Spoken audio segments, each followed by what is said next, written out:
Everybody there? Yep. The fact is that most alcoholics, for reasons yet obscure, have lost the power of choice in drink. Our so-called willpower becomes practically non-existent. We are unable, at certain times, to bring into our consciousness with sufficient force the memory of the suffering and humiliation of even a week or a month ago. We are without defense against the first drink. The almost certain consequences that follow taking even a glass of beer do not crowd into the mind to deter us.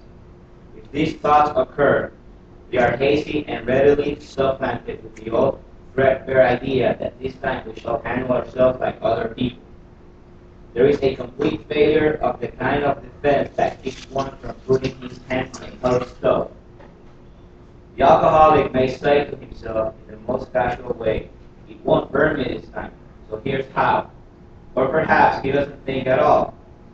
How often have some of us begun to drink in this nonchalant way, and after the third or fourth, found on the guard and said to ourselves, "For God's sake, how did I ever get started again?" Only to have that thought supplanted by, "Well, I'll stop with the sixth drink." Or, "What's the use anyhow?" When this sort of thinking is fully established in an individual with alcoholic tendencies, he has probably placed himself beyond human aid, and unless locked up, may die or go permanently insane. These stark and ugly facts have been confirmed by legions of alcoholics throughout history. But for the grace of God, there would have been thousands more convincing demonstrations.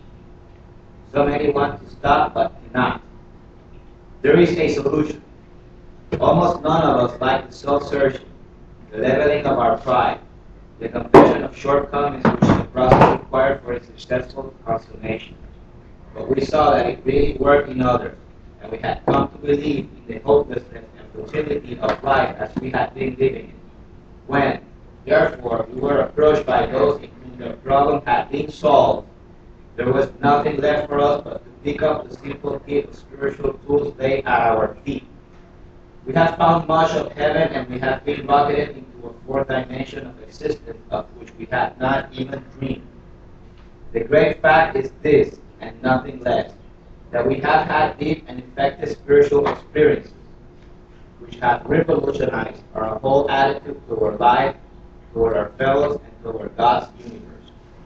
The central fact of our life today is that the absolute certainty that our Creator has entered into our hearts and lives in a way which is indeed miraculous.